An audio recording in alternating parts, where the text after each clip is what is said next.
जी नमस्कार। आप सबका हमारे धर्म दिग्दर्शन चैनल में बहुत बहुत स्वागत है। मैं पंडित महेश चतुर्वेदी आप सबके सामने आज एक सभी लोगों का प्रश्न लेकर के आया हूं और हमारे साथ में हैं गुरुदेव एसलभ पांडे जी। नमस्कार जी।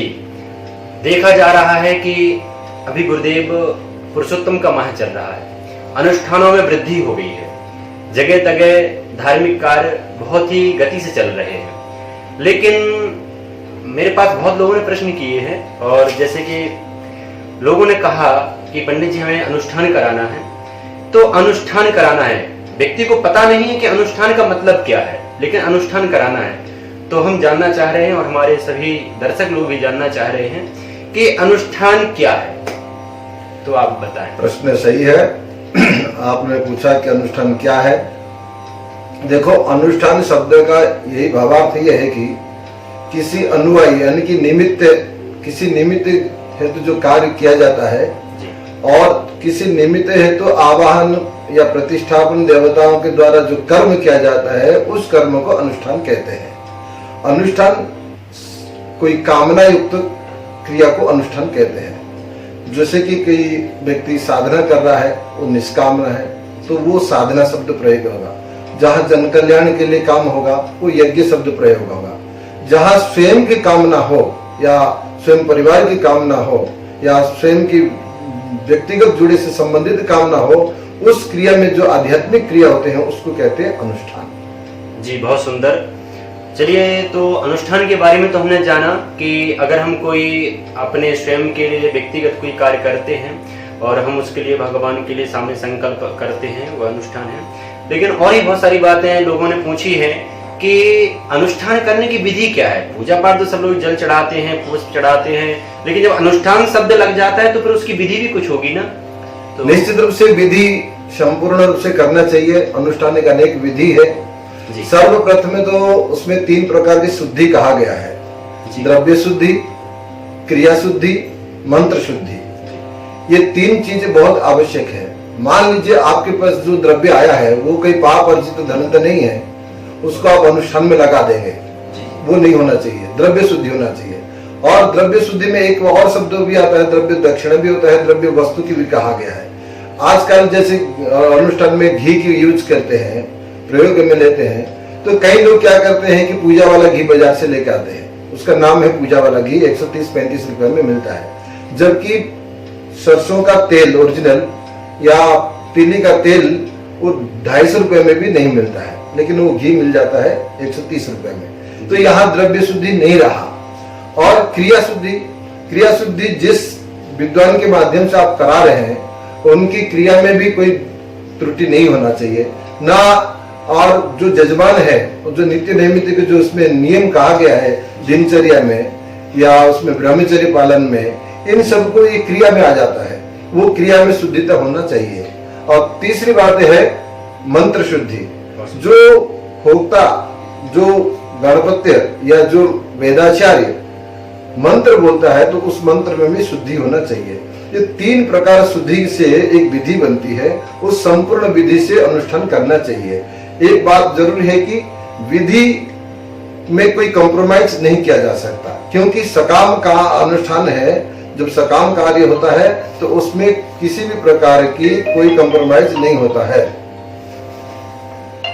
और आपने बताया, कहने का मतलब आपका ये है कि अगर हम अनुष्ठान की शुद्ध तरीके से करना चाहते हैं तो जो इसमें ब्राह्मण हैं जिसके द्वारा हम करा रहे हैं वो गुरुकुल परंपरा से पढ़े लिखे और विद्वान होना चाहिए, तभी पूर्ण विधि संपन्न होगी। निश्चित रूप से। जी चलिए, और भी आगे बात करते हैं कि देखिए, अनुष्ठान जब शब्द लग जाता है तो इसमें विशेष सामग्री का भी कोई विधान होता होगा। जैसे साधारण पूजा तो हम कैसे भी कर लेते हैं, लेकिन जब अनुष्ठान शब्द है तो सामग्री का क्या महत्व है, उसके बारे में कुछ जानना चाहेंगे।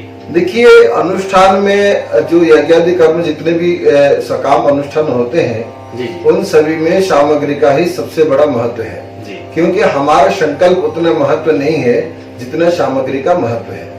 क्योंकि हमने कोई अनुष्ठान शुरू करने से पहले विद्वान से, ब्राह्मण विद्वान से बहुत सारे संकल्प लिखा दिया कि मेरे ये काम हो, मेरे व्यापार चले, और मेरे पुत्र भी हो, मेरे घर में सुख शांति समृद्धि हो, और मेरे कोई शत्रु ना रहे। ये अनेक अनेक कामना कर देते हैं, परंतु उस कामना युक्त अनुष्ठान में हम अगर वस्तु प्रयोग नहीं करेंगे, वस्तु मतलब सामग्री का है। मान लीजिए हमारे गणपति अथर्वशीर्ष में लिखा है यो दुर्वांग करे ये जति सवांचित फलम अवाप्नोति। इसका मतलब ये हुआ है कि जो दुआ से यज्ञ करेगा या गणपति जी का हवन करेगा वो मन कामना पूर्ण करेगा। हाँ, यो लाजे रेजति सयसोवान भवति, यानी कि जो लाजा से हवन करेगा वो यशवान बनेगा। तो ऐसे हमारे महामृत्युंजय, जैसे कि मान लीजिए महामृत्युंजय के में अगर गुरुज का प्रयोग हवन में कर दिया जाए तो रोग नाशक होता है। अगर किसी व्यक्ति का जन्मदिन में आयु वृद्धि के लिए करना है तो तीन कुशा का जो ये 3 अंकुश की जो दुर्वा है, अंकुश दुर्वा, और त्रिमधु से डुबाकर हवन किया जाए तो आयु वृद्धि होती है। तो इसका मतलब ये कहा गया कि यहाँ वस्तु का बहुत महत्व है। किसी भी देवता को हमें संतुष्ट करना है या किसी से कुछ मांगना है तो हमें उनकी प्रिय वस्तु उस कामना युक्त को देना चाहिए। उदाहरण देता हूँ, किसी व्यक्ति को लड्डू को प्रिय है और उसको लड्डू को प्रदान करने से वो मनोवांछित होकर, मनोमुग्ध होकर व्यक्ति को यथा फल दे देता है। यानी कि कुछ मान लीजिए कोई व्यक्ति मालूम है कि इनको लड्डू प्रिय है, हम इसको अगर लड्डू को दे देंगे तो ये हमको निश्चित रूप से अपना गाड़ी दे देंगे, मांगेंगे तो मना नहीं करेंगे। तो इसी प्रकार देवताओं का भी एक वस्तु प्रिय के माध्यम से उनका कामना कहा गया है। इसीलिए वस्तु प्रयोग बहुत आवश्यक है, सामग्री बहुत आवश्यक है। जी, आपने बहुत ही सरल तरीके से और दृष्टांत देकर के बताया है। और कहने का मतलब आपका है कि अगर हम कितने ही मंत्रों के द्वारा हम पूजा पाठ अनुष्ठान प्रारंभ करें, लेकिन जहाँ पे जिस वस्तु का प्रयोग होना चाहिए अगर वो नहीं किया गया तो सब निरर्थक है। बिल्कुल निरर्थक। जी, चलिए इससे आगे और ही बात करते हैं कि बहुत सारे लोगों ने प्रश्न किया है मेरे पास में कि पंडित जी हम किसी भी चीज को निर्धारित कैसे करें कि हम इसका जप कितना करें, इसका पाठ कितना करें, इसकी संख्या कितनी होना चाहिए, इसमें दिन कितने होना चाहिए, इसमें ये रात्रि में करना चाहिए कि दिन में करना चाहिए कि ब्रह्म मुहूर्त में करना चाहिए। तो विशेष संख्या वगैरह के बारे में कुछ भी जानना चाहते हैं लोग, तो उसके बारे में कुछ बताइए। देखिए, अनुष्ठान में क्या होता है कि किसी भी कामना युक्त अनुष्ठान में उसकी संख्या भी निर्धारित वैदिक धर्म शास्त्र में वर्णन है। जी, सभी ऐसा कोई मंत्र नहीं है उसकी संख्या का निरूपण ना किया गया हो। संख्या तो निश्चित कहीं कहीं जगह पर निर्धारित नहीं हो तो हम इसको निर्णय कैसे करें। तो ये यहाँ ये आती है कि अयुतम एक शब्द आता है, पहले शतक, सहस्र, अयुत, लक्ष, कोटि, ये हमारे अनुष्ठान में इसकी संख्या निर्धारित है। जैसे कि मान लीजिए कोई ग्रहों की जप कर रहे हैं अपन लोग, तो ग्रहों के जप जैसे कि मान लीजिए राहु का जप कर रहे हैं तो 18,000 है, तो कलो चतुर्गुणन भवेत, यानी कि 18 के हम 4 गुना करके 72,000 जप करते हैं। परंतु कुछ ऐसे मंत्र है जिनकी हमें संख्या निरूपण करना है। तो सर्वप्रथम अगर आप कुछ भी ना करें, अयुतम जपेत, उसमें लिखा है अयुतम जपेत, यानी कि 10,000 संख्या का निर्धारित है। इसके बाद अगर आपका कामना कैसा होता है, जैसे 3 काम के अनुसार यह संख्या का निर्धारित होती है। पहला कामना के जैसे आपका साधारण क्रिया है, आपको कोई विशेष आवश्यक नहीं है, तो वहां सहस्र जप करने से भी लाभ है। और जहां थोड़ा सा और आप आगे जाना चाहते हैं तो वहां अयुत जप करने के, और जहां बहुत ही परम आवश्यक है, बहुत ज्यादा क्रिटिकल है, तो वहां उस समय में लक्षम कहा गया है। तो ये तो एक अयुत जप करने का विधि है कि कोई भी मंत्र आप लेंगे, अगर आप उसका, कई लोग आजकल क्या करते हैं कि महामृत्युंजय में 33,000 या इतना कर दो, वो इसका निर्धारित समय नहीं, जो संख्या नहीं है, क्योंकि महामृत्युंजय मंत्र में लक्ष्यम जपेत सिद्धिर भवति। सही बात है। तो एक लक्ष्य जप कर लेना चाहिए। और मंत्र प्रयोग तब होगा उसमें होता है जब कोई साधक उस मंत्र को स्वयं जप किया हो, फिर उसके अनुसार वो संख्या निर्धारित करके वो अपना प्रयोग करके अनुष्ठान को लाभान्वित कर सकता है। जी जी, जैसे कि बहुत अच्छा पता चला कि हमें संख्या किस तरीके से करना चाहिए, और कोई साधक व्यक्ति के द्वारा ही या किसी विद्वान व्यक्ति के द्वारा ही अगर करवाया जाए तो उसका विशेष ये बात है। तो यजमान लोग कहते हैं कि क्या पंडित जी हम खुद कर लें क्या, कि हम पंडित से कराएं, हम कैसे पंडित से कराएं, इसके बहुत सारे प्रश्न आते हैं। तो मैं जानना चाहता हूं कि किसके द्वारा कराना चाहिए, पंडित के द्वारा ही कराना चाहिए कि स्वयं करना चाहिए, कि किसके द्वारा करना चाहिए, उसका मार्गदर्शन करिए आप। देखिए, जो अनुष्ठान की क्रिया होते हैं, अनुष्ठान मतलब आपका संकल्प है जी। तो आप जब संकल्प करते हैं तो आप संकल्प करता है आप जी जी। और आपकी कामना युक्त है इसमें, तो आप कामना युक्त हो तो आपको आचार्य वर्ण बहुत आवश्यक है। जहां आपका निष्काम है, जहां आपका कोई कामना नहीं है, वहां आचार्य के वर्णन की आवश्यकता नहीं, वो स्वयं आचार्य हो जाता है।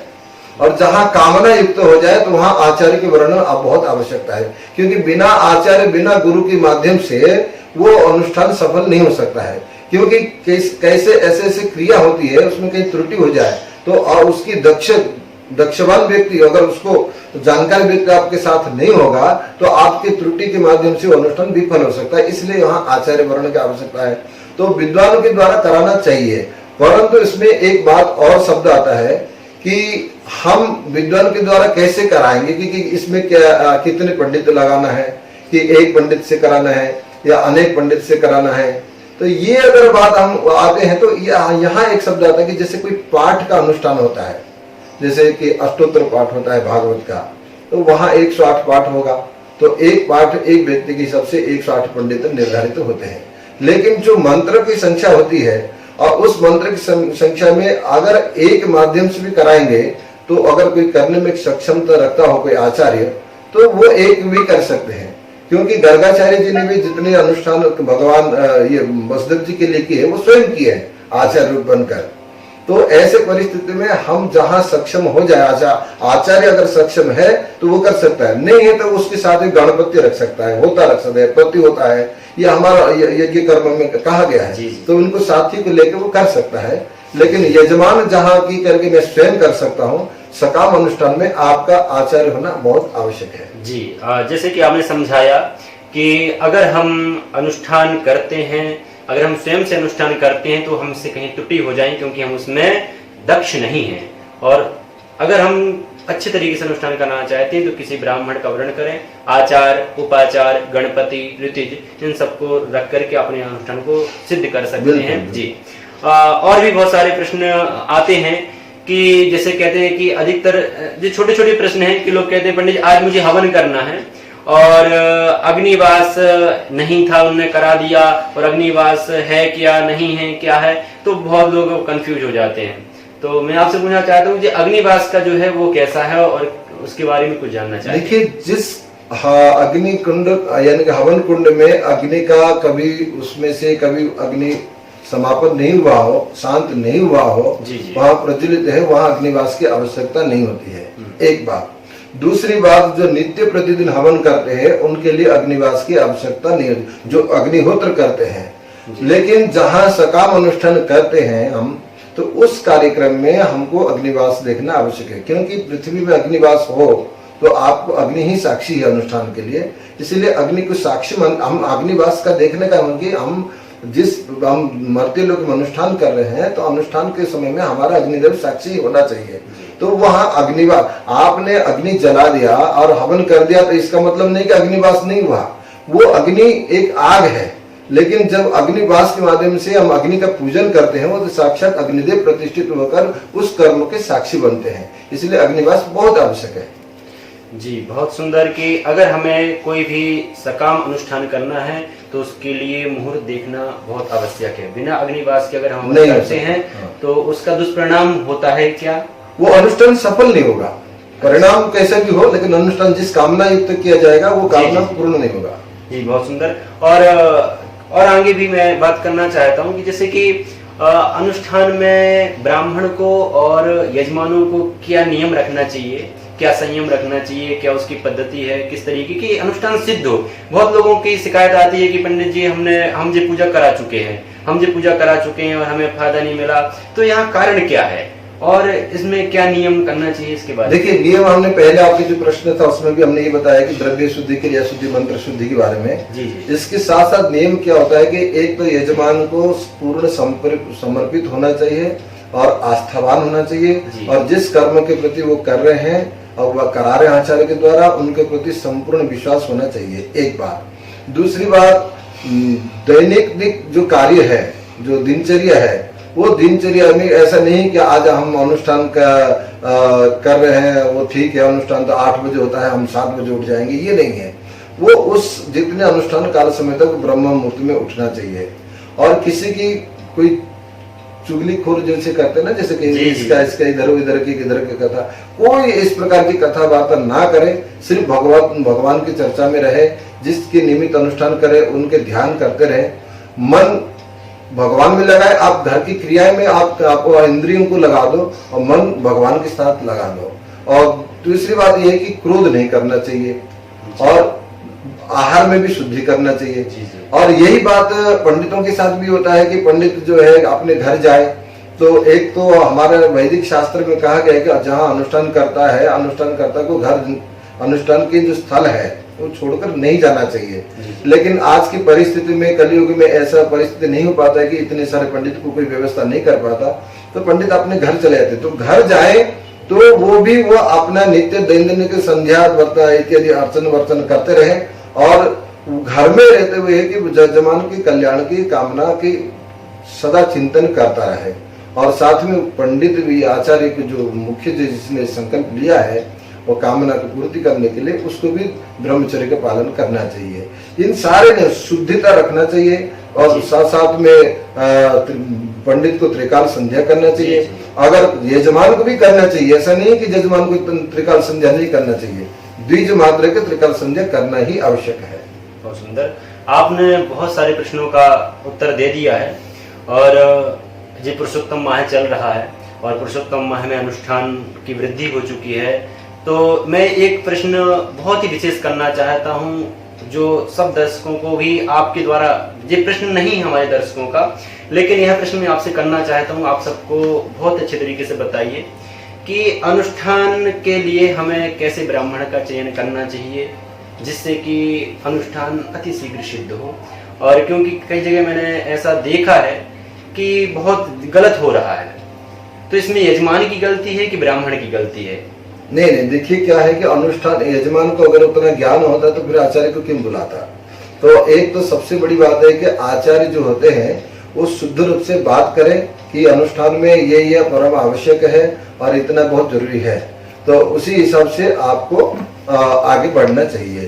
तो इसलिए मेरा ये कहना है कि ब्राह्मण का परीक्षा भी नहीं करना है। इसका मतलब ये कि हम ब्राह्मण को परीक्षा करें कि नहीं है, लेकिन हाँ, जो व्यक्ति आचार्य संकल्प लेता है वो पूर्ण रूप से सत्यता प्रकाश करे कि इसमें ये आवश्यक है, इसमें ऐसा सामग्री की आवश्यकता है, इसमें इतना पंडित रहेंगे, इतना दिन की क्रिया होंगी, वो संपूर्ण आवश्यकता होना चाहिए। और साथ में वो आचार्य वैदिक हो और त्रिकाल संध्या करता हो, गुरुकुल परंपरा, और साथ साथ एक बात और भी है, आजकल आचार्य में भी अगर गृहस्थ संबंधित व्यक्ति आचार्य का पालन करता हो तो अनुष्ठान में और सफलता प्राप्त होती है। जी बहुत बहुत धन्यवाद। हमारे दर्शकों को जो हमसे प्रश्न किए थे उन सबका गुरुदेव एसला पांडे जी के द्वारा आप सबको उसका बड़े ही सुंदर और सरल तरीके से बताया गया है। मेरा आप सबसे निवेदन है कि आप इस तरीके से हमारे इस धर्म दिग्दर्शन चैनल में जुड़े रहें। आपको नित्य नैमित्तिक पूजा पाठ का विधान, अनुष्ठान का विधान सब आपको बताया जाएगा और आप सब लोग इस चैनल को अधिक से अधिक शेयर करें, सब्सक्राइब करें और लाइक करें, जिससे कि आपको इस चैनल के माध्यम से धर्म के बारे में बहुत कुछ जानकारी हो सके। यह धर्म दिग्दर्शन चैनल सनातन धर्म के साथ है और आपके साथ है। हर हर महादेव।